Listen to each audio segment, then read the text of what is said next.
Hi, I've decided to do some experimenting with hand profiling bassoon cane. I do own a profiler and I've been very happy. I've used it for about 40 years and I'm happy with what's going on, but I'm also curious as to what people did before profilers were available. I am not real happy with the current trend that says we have to have several multi-thousand-dollar machines in order to be able to make reeds. In order to be able to come up with a piece of gouge-shaped and profiled machine cane. As you know, I hand gouge my own cane, and I've been very happy with that. And I'm just kind of curious as to what happens if you were to hand profile. So the first thing you really need, aside from some cane, and just so you know, I profile with my cane already gouged and shaped. I know a lot of people profile before they shape, and that requires that you use a fold over shaper. But I've always used a straight shaper, and so I will be working the way that I always have with gouged and shaped cane. So what do I need? I need some sort of easel to work on. And in my searching for things, I wanted to find something that had a consistent diameter, a piece of round stock with a consistent diameter and about the right similar diameter as to the curvature of my gouged and shaped cane. And I happened to discover that a piece of common water plumbing here in the United States anyway works really well. This is nominally what's called 3/4 inch PVC Schedule 40 pipe. And turns out that it has an outside diameter of 1.05 inches, which is very, very close to the diameter of the gouge on my cane. So if I put cane on here, it doesn't rock on what's happening here. So I set that up with two pieces of plumbing caps. This cane is normally 120 millimeters long, and I set them apart just about a millimeter longer than that, just to take care of any imperfections that I may have in how I cut my piece of cane. On top of that, I marked the center and the limits to where the shoulder would be, and then a couple of spaces in between. And these are intended to be about fairly evenly spaced. In order to draw those lines straight across, I used a piece of the plumbing and that was cut square, and it snaps on to the shape very nicely and allows me to be able to draw those lines. Okay, so what I did, the next thing to do is I'm going to have to figure out how thick I want the cane at various places. So what I did originally was I took a piece of cane that had been profiled with my profiler, and I measured using a dial caliper at those locations that I marked there. And I said, well, I probably want what I'm doing by hand to be pretty darn close to what that is from coming off my profiler. I also took the measurements that I have for a piece of cane when I have it this way, and I measured the thickness in the center line at the various places and added those to the 1.05 inches that I have for the diameter of the pipe, and came up with a set of numbers that I'm happy with. Okay, so what am I going to do here? I'm going to take my gouged and shaped cane, and I'm going to attach it to this easel. And I'm just doing that with a couple of rubber bands. So this does not have to be put on particularly tight. It's just something to keep things on there and straight. Oh, I forgot to mention, I put on some flat spots. I sanded those into the caps, so my desktop is tilted, and rather than have things roll off the table, it's got a flat spot, and it's going to sit there and keep a constant spot. Okay, so I'm going to peel back the bark between the places where the shoulders are, and I'm using a knife, and this knife goes by various names, and I'm going to call it a folding box cutter. I think it has other names that you might be able to use. What it has is a fairly thin, fairly sturdily held blade. Okay, it's folding so that I can put it away and I don't hurt myself. Some people use X-Acto knives, the number one X-Acto knife, the small knife. I've never been real happy with those because the chuck is a screw-on, and when I invariably twist to change the angle of it, I unscrew the chuck, and so I'm not too happy with that. But make sure if you're using a box cutter type thing that it holds the blade fairly firmly. The old style ones don't, but these folding ones do a very nice job of that. So what I'm going to do first of all is I'm going to mark the spot where the shoulder will be. So I'm just scoring that. I should have tightened this rubber band one more round. Okay, so I'm marking that in there, so that's going to give me a spot to work. I'm going to also do the center spot.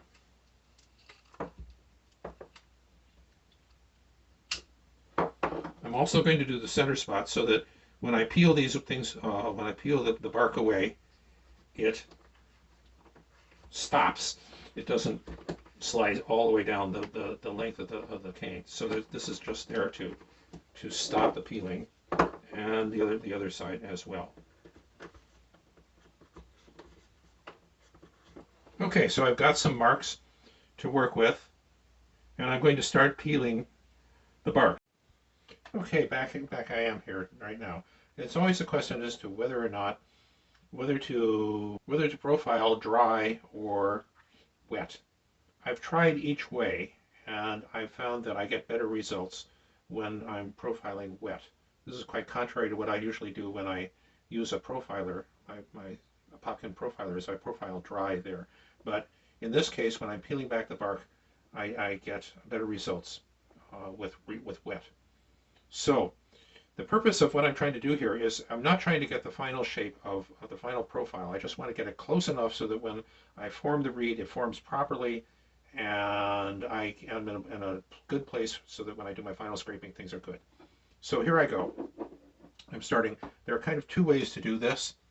I'm using this rather stiff but thin-bladed knife, and I'm just trying to peel back the bark.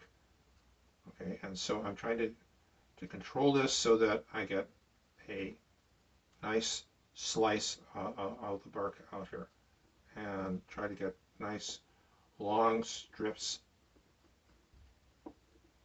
of cane. You have to be a little careful on the edges, on the corners here of the reed, because on the corners, I do not use a concentric gouge, and so it's going to be thinner over on the edges than it is in the middle. So you need to be a little bit careful that you don't get too thin there. Okay, so I'm going to continue doing this and try to get nice strips of cane so there I'm going too deep. So I need to be careful that I don't just slice through the edge. Okay, so this is working nicely. Okay, I'm going to do this and to check how thick I am here, and I'm supposed to be at, I don't know, can you see that? I'm supposed to be at 185, and I'm a little over 90 here. So I'm going to take off a little bit more.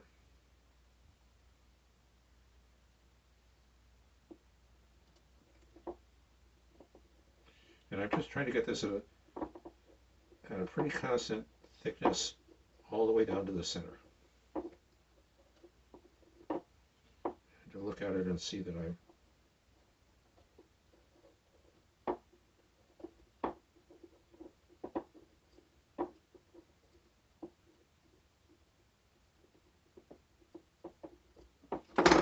okay. Check this again.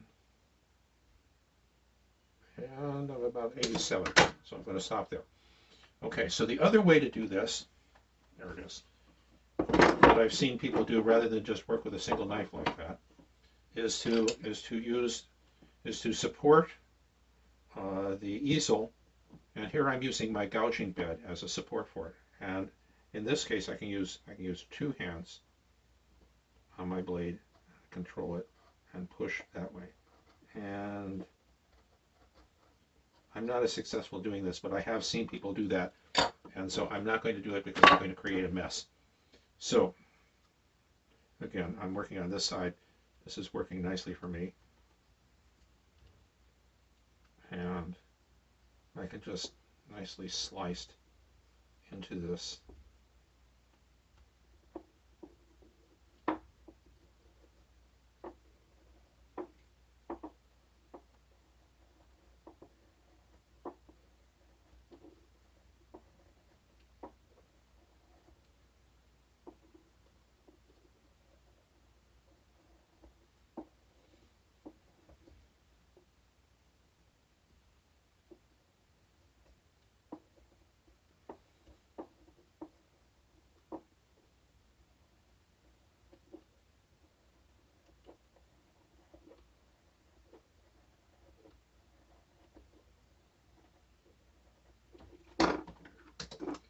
Again, what I'm trying to do is the thickest spot here is, okay, so I still have a fair amount to take off here.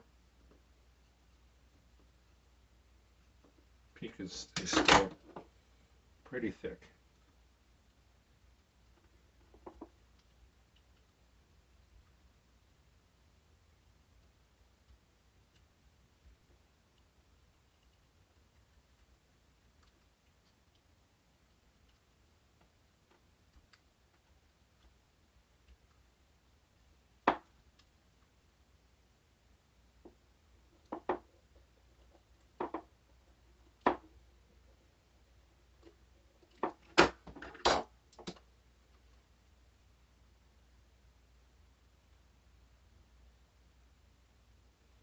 Thick over on the right hand side,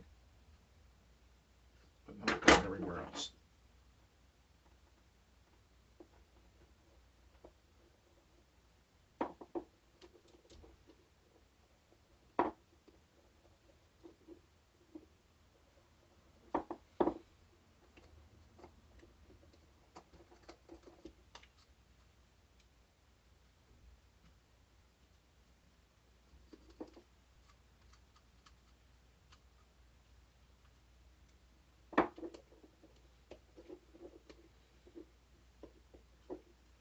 Okay, so not too bad.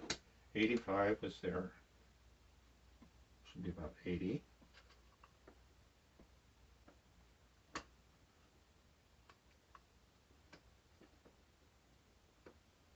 Okay, now I've got it pretty good back here, and I'm going to try to take off just a little bit more at the next level. Got the wrong knife there.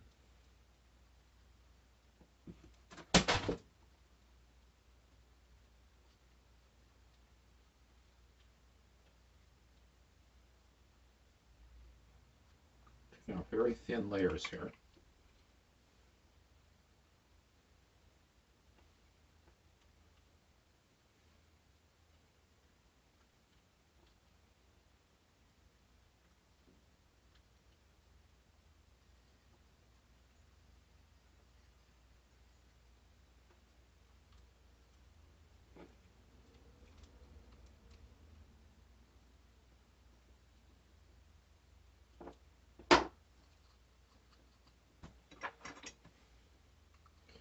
Working a little bit with the file, just to kind of smooth things out.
so 85-ish, 80-ish, 75-ish.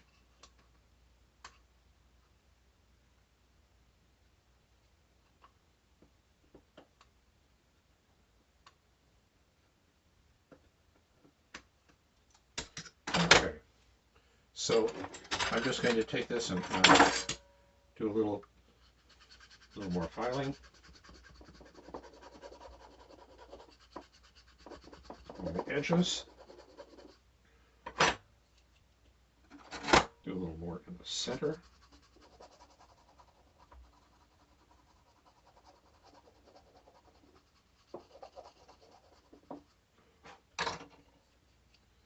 And take some final measurements.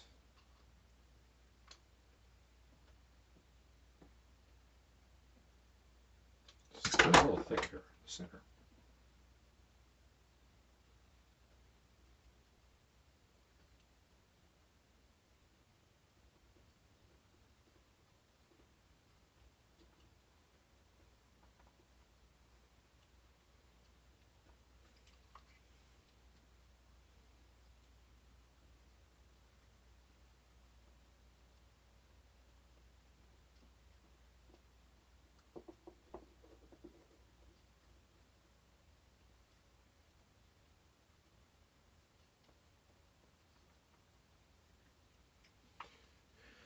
Now, I'm certainly not a pro at this,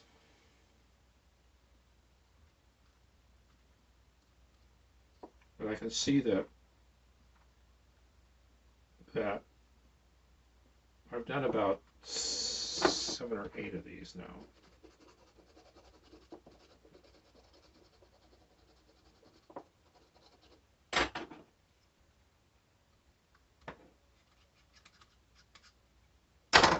And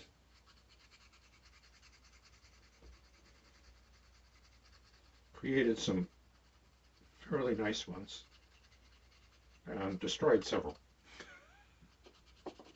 As long as you work slowly, at least when you don't have any fill. Yes, that's where it should be. And that's where it should be.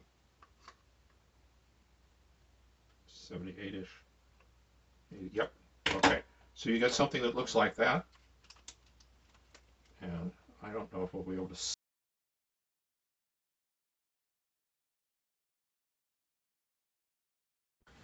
I found this experiment into hand profiling bassoon reeds interesting. I had no prior experience in hand profiling, although I had been using a profiling machine for about 40 years and hand gouged local wild cane myself. My choice of PVC water pipe for the easel was excellent. Its consistent diameter combined with the use of a dial caliper allowed me to make accurate measurements of the cane thickness at chosen locations without removing the cane from the easel. Total cost was under $6 US.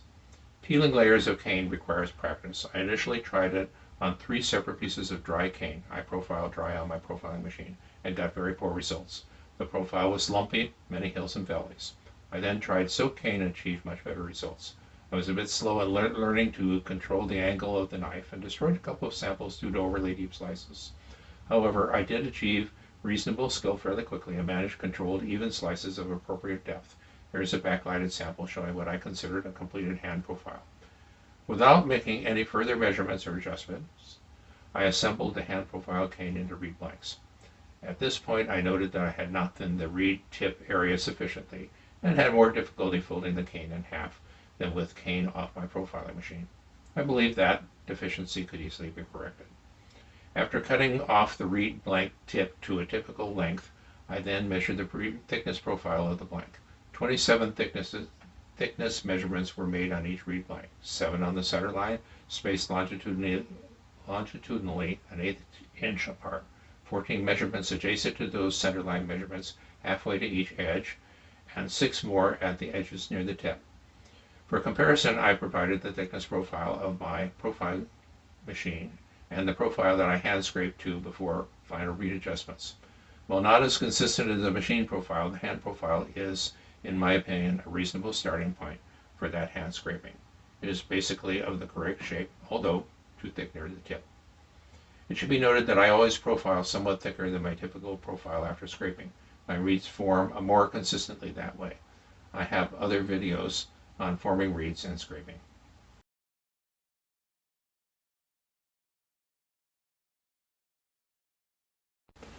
Other than some additional care needed in folding the reed blank, the reeds assembled and formed nicely. It took about 20% more time to do the initial scraping, again largely due to the tip area being too thick. The final reeds, 7, fell within my normal distribution concerning tone, intonation, and response. There are a couple that are quite promising as performance reeds. Am I switching to hand profiling? No. However, I can see there might be a workable alternative for some folks at a cost less than 1% of a profiling machine. I hope you found this interesting and informative.